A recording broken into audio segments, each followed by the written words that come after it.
یہاں لے کے جانا چاہوں کہ پیارے رسول صلی اللہ علیہ وسلم کی جو درسگاہ تھی وہ اصحاب صفہ کی شکل میں ہو تب، وہ فردی دعوت اور فردی مدارسہ کی شکل میں ہو تب، وہ علمی حلقات کی شکل میں ہو تب، یا فتاوے کی شکل میں ہو تب، یا سفر اور حضر میں آپ صلی اللہ علیہ وسلم کے ارد گرد جو اصحاب جمع رہتے اور رسول اللہ صلی اللہ علیہ وسلم کی باتوں کو سنتے، ان کو یاد کرتے، قرآن پاک کی آیات کو یاد کرتے، اور سینہ بہ سینہ یہ علم جو ہے منتقل ہوتا گیا، اور اس طرح سے دین کو محفوظ رکھا گیا۔ پھر ایک وقت آیا، سلجوقی دور لے لیجئے یا اموی خاندان کا آخری دور لے لیجئے، پھر یہ نظامی مدارس قائم ہوئے جن کے اندر اساتذہ کو باضابطہ تنخواہیں دی گئی، اور وہیں پر ان اداروں کے نصاب قائم ہوئے، پڑھنے والوں کو بھی وظائف دیے گئے، اور جو پڑھ رہے تھے طلباء، پڑھانے والے اور پڑھنے والے، ان کی تشجیع کی گئی۔ اسلام کو محفوظ کرنے کے لیے اور اسلامی شعائر کو زندہ رکھنے کے لیے، اسلامی معلومات کو حفظ کرنے کے لیے باضابطہ انعامات کا اعلان ہوا تھا۔ آج میرے بھائیوں نے یہاں بچوں کو انعام دیے، یہ یقین جانے میں آپ کو بتاؤں یہ سنت طریقہ ہے۔ سلف سے یہ بات ثابت ہے کہ جو لوگ قرآن یاد کرتے ان کو انعام ملا کرتے، جو احادیث یاد کرتے ان کو باضابطہ انعام ملا کرتے، اور یہ انعامات سے تشجیع ہوتی اور وہ علم ان کے ہاں محبوب ہوتا جاتا۔ آئندہ بھی وہ اس علم کو اپنے لیے پسند کرتے کہ اس میں عزت ہے، اس میں شرف ہے، یہ پسندیدہ عمل ہے، اور اس طرح ایک شخص دینی بن جاتا، ایک شخص معلم بن جاتا، ایک شخص قاری بن جاتا، ایک محدث بن جاتا، ایک فقیہ بن جاتا، ایک مفسر بن جاتا، مورخ بن جاتا، اور بنیاد یہی انعامات اور یہی تشجیع اور یہی مجالس ہوا کرتا۔ میں آپ کو بتاؤں کہ ہم اگر آج کے وقت میں خصوصاً وہ ممالک جو اقلیت کے اندر پائے جاتے ہیں، جس میں مسلمان اقلیت کے اندر ہیں، یا وہ ایریے یا وہ علاقے یا وہ صوبہ جات کہ جہاں پر مسلمان بہت مختصر ہے، اگر ان کو اپنا اسلام بچانا ہے تو اس کے پاس تاریخی طور پر دو ہی سبب ہیں، اور دو ہی چیزیں باقی بچی ہیں، اور وہ یہ سب سے پہلے مسجد کا قیام، اور اس کے بعد مدرسے کا قیام۔ آپ کتنے بھی اقلیت میں ہو، اگر یہ دو چیزیں آپ کے گاؤں کے اندر ہیں، آپ کے شہر کے اندر ہے، آپ کے محلے کے اندر ہے، آپ کے ملک کے اندر پائی جاتی ہے، آپ کی ثقافت کبھی مرے گی، آنے والی نسلوں کو آپ زندہ رکھ پائیں گے، اپنی ثقافت کبھی آپ کی مجروح نہیں ہوگی۔ 5 وقت کی اذان جب آپ کے کانوں تک پہنچنی شروع ہو جائے، یوں سمجھ لیجئے کہ آپ کی بستی زندہ ہے۔ اگر وہاں کے اندر وہاں مدرسہ پایا جاتا ہے اور وہاں پر قرآن کی تعلیم و تعلم کا سلسلہ جاری ہے، آپ شکر منائیے اللہ رب العالمین کا کہ آنے والی نسلیں آپ کی ضرور بضرور اس ڈگر پر ہے کہ جس پہ آپ رکھ کر جائیں گے، اور وہ آپ کے لیے صدقہ جاریہ بنے گا۔ اس موضوع کی اہمیت کو بتانے کے لیے سب سے پہلا نقطہ جو میں آپ کے سامنے رکھ رہا تھا وہ یہ کہ یہ مدارس اسلامیہ اور اس کے اندر پڑھنے اور پڑھانے والے طلباء ہر دور کے اندر انہوں نے روشنی کا کام کیا ہے، گمراہیوں کے خاتمے کا کام کیا ہے، اسلام کے تحفظ کا کام کیا ہے، انہوں نے بڑے بڑے فتنوں کا مقابلہ کیا ہے۔ امام بخاری رحمہ اللہ، امام مسلم رحمہ اللہ، احمد بن حنبل رحمہ اللہ، آپ جس عالم کی تاریخ پڑھیں گے، ابن تیمیہ رحمہ اللہ، ثناء اللہ امرتسری رحمہ اللہ، موجودہ دور سے لے کر پیچھے تاریخ تک چلے جائیے اور صحابہ تک پہنچ جائیے، تمام کی تمام تاریخ اس چیز سے بھری ہوئی ہے، کسی بھی باطل کا، کسی بھی گمراہی کا، کسی بھی ایسے قانون کا جو اسلام اور مسلمانوں کے خلاف ہے، اس کا مقابلہ اگر کسی نے کیا ہے تو اسی جگہ سے نکلنے والے لوگوں نے کیا ہے، انہی لوگوں نے ثابت قدمی کا مظاہرہ کیا ہے۔ یہاں سے لوگ ایسے پیدا ہوتے ہیں جو باز امین ہوتے ہیں، یہیں سے لوگ ایسے پیدا ہوتے ہیں جو ثابت قدم رہتے ہیں، اور انہی کے پاس وہ مادہ پایا جاتا ہے، یہ بھوک میں بھی صبر کرتے ہیں اور پیاس میں بھی صبر کرتے ہیں، اور مصائب کے آ جانے کے بعد بھی یہ اپنی جگہ پر کھڑے رہتے ہیں۔ تاریخ نے یہی بتایا۔ میرے بھائیوں، میں آپ کو ان مدارس کی اہمیت کے اندر بڑے مختصر سے وقت میں دو تین نکات کی طرف توجہ دلانا چاہتا ہوں۔ پہلی بات یہ، وحی رب ذوالجلال ارحم الحاکمین کی پیارے رسول صلی اللہ علیہ وسلم پر نازل ہوئی، اتری، اس کی بحالی کا واحد ذریعہ مدارس اسلامیہ۔ اس سے بڑی شرف کی کوئی بات نہیں، فخر کرنا چاہیے چلانے والوں کو اور اس سے جڑے ہوئے تمام لوگوں کو، وہ کسی بھی نسبت سے جڑے ہوئے۔ ایک مدرسے کا واچ مین ہے، گیٹ مین جس کو کہتے وہ، کھانے پکانے والا وہ، ممبر و محراب کو سنبھالے ہوئے وہ، حافظ ہو وہ، یا طلباء کرام ہو، ان کو ہمیشہ فخر کرنا چاہیے کہ اس اللہ کا شکر ہے کہ اللہ رب العالمین نے ہمیں اس میدان کے لیے چنا ہے۔ کیا ہم اور آپ یہ نہیں جانتے کہ پیارے رسول صلی اللہ علیہ وسلم نے فرمایا من یرید اللہ بہ خیرا یفقہہ فی الدین، اللہ رب العالمین جس کے لیے خیر کا فیصلہ کرتے ہیں، بھلائی کا کرتے ہیں، کامیابی کا کرتے ہیں، عزت و شرف کا کرتے ہیں، اس کو کوئی مقام دینا چاہتے ہیں، اس کو دین کی سمجھ دیتے ہیں۔ دین کی سمجھ یہی ہے کہ اسلام قائم رہے، دین کی سمجھ یہی ہے کہ مسجد آباد رہے، دین کی سمجھ یہی ہے کہ قرآن کو پڑھا اور پڑھایا جائے، اس کو سمجھا اور سمجھایا جائے، احادیث رسول صلی اللہ علیہ وسلم کو کھنگالا جائے، صحیح معنوں میں لوگوں کو حق بتایا جائے۔ میرے بھائیوں، اس سے بڑی خیر کی کوئی بات نہیں ہو سکتی، اور جو شخص یہ میدان منتخب کرتا ہے وہ رب تعالیٰ نے اس کے لیے خیر کا فیصلہ فرما دیا۔ اس کو خوش ہونا چاہیے اور خوشی منانی چاہیے، اور اپنے تئیں ہمیشہ اپنے شرف اور منزلت کا احساس رکھنا چاہیے کہ میں ایک وقت کا کھانا بھی کھا رہا ہوں، میرے بیوی بچے بھی پڑھ رہے ہیں، اور ساتھ میں میری 5 وقت کی نماز بھی ادا ہو رہی ہے۔ ایک شخص 50,000 روپے لیتا ہے، میرے استاذ محترم، میں نام نہیں لوں گا، پچھلی مرتبہ ہم ایک سفر پہ تھے، وہ ٹیچر ہیں اور مجھے انہوں نے پڑھایا ہے، کہنے لگے عبدالمجید میں سچ بتاؤں میں بڑا بے چین ہوں، دارالحدیث میں نے آپ کو پڑھایا اور میری بہت مختصر سی تنخواہ تھی، لیکن میرے اندر سکون تھا، میری 5 وقت کی نماز وقت پہ ادا ہوتی۔ آج میں 60,000 روپے سیلری لے رہا ہوں، لیکن عبدالمجید میں آپ کو بتاؤں کہ میں مطمئن نہیں ہوں، میری نماز وقت پہ نہیں ہو رہی ہے، میں عبادت کو وقت نہیں دے پا رہا ہوں، اور جن بچوں کو میں پڑھانا چاہتا ہوں اس طرح ان کا حق بھی نہیں دے پا رہا ہوں، میرے دل کے اندر سکون نہیں۔ مدارس سے جڑے ہوئے لوگ یقین جانے ان کے چہروں پر نور ہوتا ہے اگر وہ صحیح معنوں میں مخلص ہیں۔ میرے بھائیوں، میں کہہ رہا تھا کہ تعلیم مدارس اسلامیہ کی اہمیت کے اندر اتنا کہہ دینا کافی ہے کہ انہوں نے وحی کے بیڑے کو اٹھایا ہوا ہے، خیرکم من تعلم القرآن وعلمہ، اس بیڑے کو اٹھایا ہوا ہے، اس کام کو چنا ہوا ہے کہ جس کام کے اندر رب تعالیٰ نے عزت رکھی، جس کے اندر برکت رکھی ہے، اور جس کے کرنے والوں کو اللہ رب العالمین نے ہمیشہ یہ فرمایا ہے منصورین، یہ لوگ ہمیشہ مدد کیے جائیں گے، کبھی رسوا نہیں ہوں گے۔ یہ بہت بڑا مقام ہے اس مقام اس چیز سے جڑے ہوئے لوگوں کے لیے۔ دوسری بڑی بات، میرے بھائیوں، ان اداروں نے اور ان مدرسوں نے جو بڑا کام کیا، ہمیشہ سے میں نے بتایا وہ رسول اللہ صلی اللہ علیہ وسلم کا مدرسے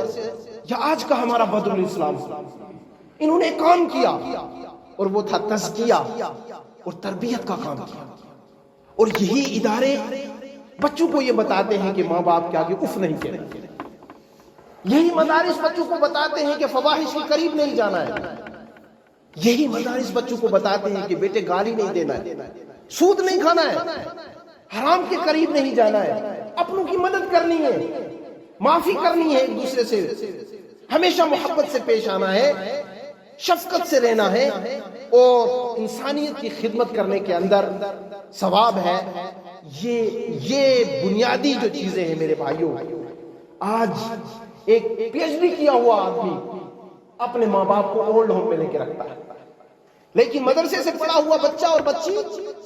وہ یہ سمجھتے ہیں کہ میرے بوڑھے ماں باپ میری جنت بھی ہے اور جہنم بھی، میں اس جنت کو سنبھال کے رکھوں گا، یہ یہاں سے ملے گا، یہ کسی اور جگہ سے نہیں مل سکتی، یہ اٹھان یہاں سے ملے گی، یہ تربیت یہاں سے ملے گی۔ مدارس اسلامیہ نے، آج میں بتاؤں کہ گاؤں کے جھگڑوں کو آپ جا کر کورٹ میں بھی دیکھیں اور کسی پولیس اسٹیشن میں بھی دیکھیں، سب سے کم اگر کسی کا کیس ہوگا وہ مولوی ہے، وہ بیچارہ معاف کرتا ہے، وہ کیوں؟ وہ جانتا ہے معاف کرنا ثواب کا کام، ان مدارس نے اس کی تربیت کی ہے۔ اگر 3 یا 4 بچے ہیں اور چاروں میں سے کسی ایک نے دین پڑھا ہے، مدرسہ پڑھا ہے، وہ ماں باپ کو سنبھالنے کے لیے تیار ہو جاتا ہے، کہتا ہے میری مزدوری کم ہے میری اقتصادیات اور معیشت کم ضرور ہے لیکن میں ماں باپ کا سہارا بنوں گا، یہ میرے ساتھ رہیں گے۔ اور جو لاکھ لاکھ روپے سیلری لے رہے ہوں گے دوسرے بچے، وہ ماں باپ کو اپنے ساتھ رکھنے کے لیے تیار نہیں ہوتے، جانتے ہوئے کس چیز کا نتیجہ ہے؟ یہ اداروں نے، ان مدارس نے لوگوں کی جو ہمدردی، لوگوں کے اندر جو محبت کا، یہ محبت جو ایک عبادت کے طور پہ رب تعالیٰ نے دی، وہ اللہ الذی تساءلون بہ والارحام، اس ذات سے ڈرو کہ جو رحم کے رشتوں کے بارے میں آپ سے پوچھ تاچھ کرے گا اور آپ سے پوچھے گا کہ آپ نے ان رشتوں کو نبھایا یا نہیں نبھایا۔ ان کے اندر سر فہرست یہی علماء ہوں گے، یہی طلباء ہوں گے، یہی ننھے منھے بچے ہوں گے کہ جو وفات کے بعد رب ارحمہما کما ربیانی صغیرا، یہی وہ بچے ہوں گے جو قرآن کی تلاوت کے بعد دعائیں کریں گے، یہی وہ بچے ہیں جو ان مدارس سے فارغ ہوتے ہیں اور اپنے ماں باپ کے لیے صدقہ جاریہ بنتے ہیں، بڑے بڑے کارنامے انجام دیتے ہیں، وقت پہ نماز پڑھتے ہیں۔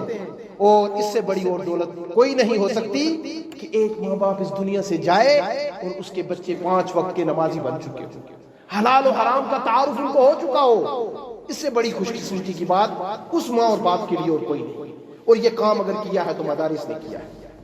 تیسری بڑی بات اس مضمون کے اندر وہ میں یہ کہنا چاہتا ہوں کہ میرے بھائیوں، جب ہم علاقائی اور موجودہ دور کے اندر کچھ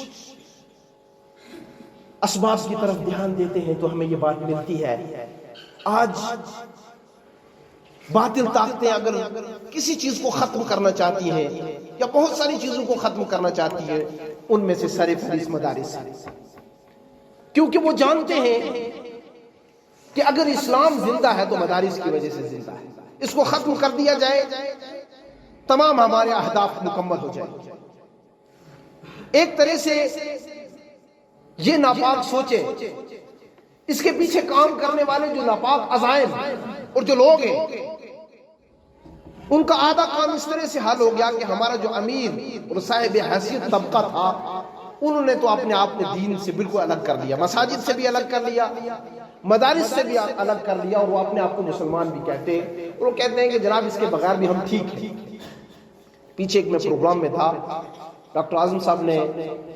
کہا کہ میں سری نگر میں ایک پروگرام میں شریک ہوا، 12 سال کا بچہ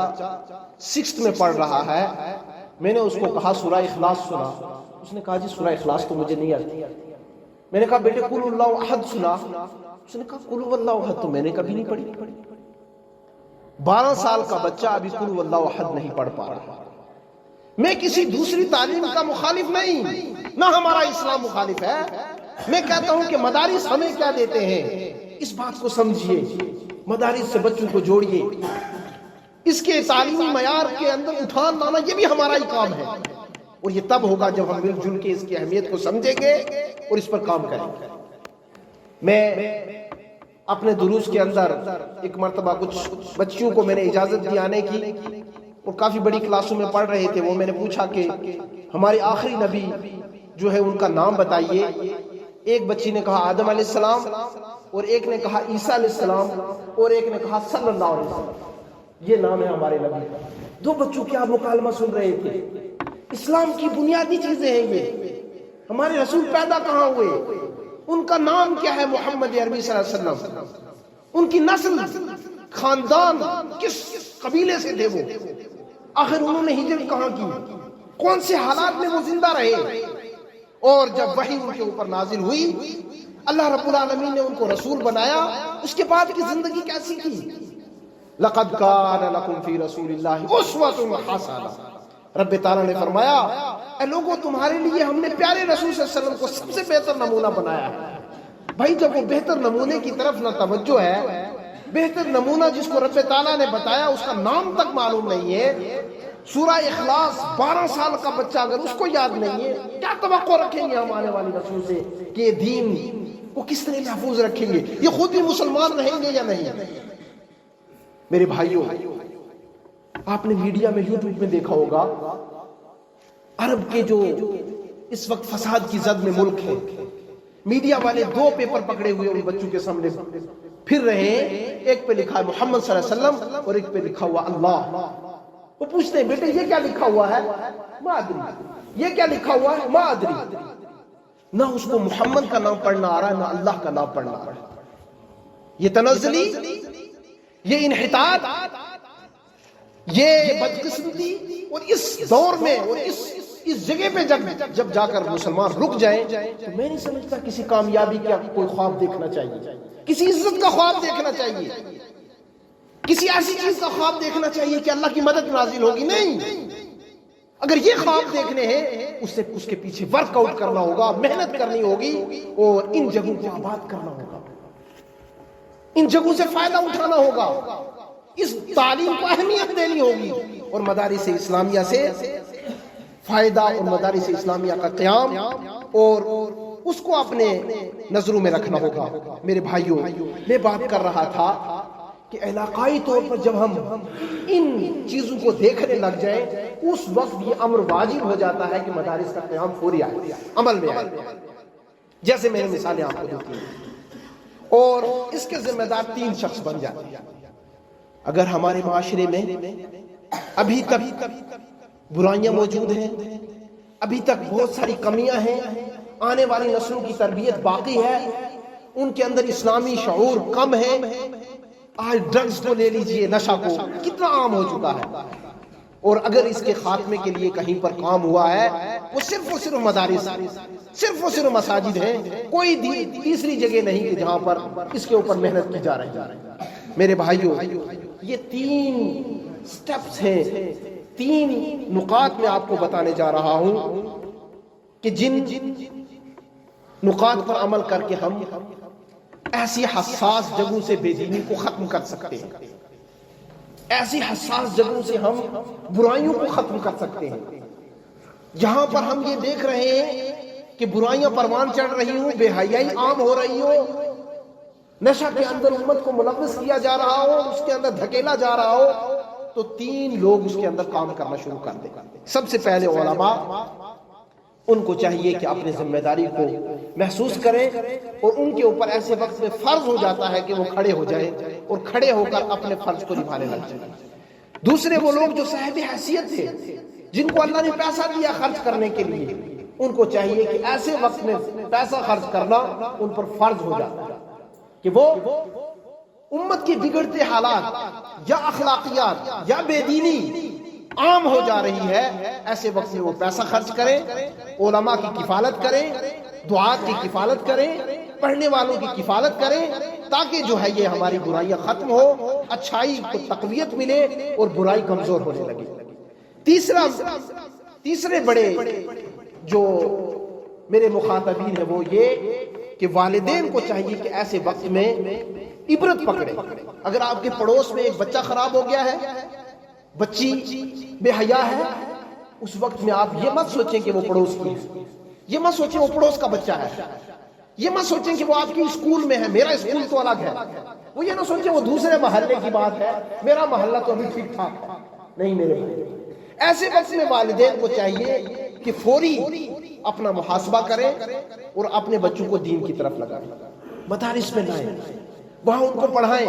اپنے گھروں کے اندر چھوٹی چھوٹی لائبریریوں کا قیام کریں.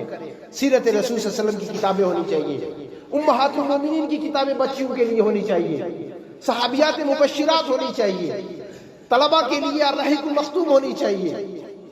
اور اسی طرح خلفائے راشدین، یہ تمام کی تمام کتابیں، کتب تفسیر گھروں کے اندر موجود ہونی چاہیے، تاکہ جو ہے ان چیزوں کا، ان برائیوں کا خاتمہ ہو سکے، اور تعلیم اور اسی طرح سے اخلاق کو ترویج دیا جائے، اور بد اخلاقی کا خاتمہ ہو اور بے دینی کو ختم کیا جائے. میرے بھائیوں، خلاصے کے طور پہ رسول اللہ صلی اللہ علیہ وسلم نے ہم تک دین کو پہنچایا، اور پہنچانے کے بعد یہی فرمایا،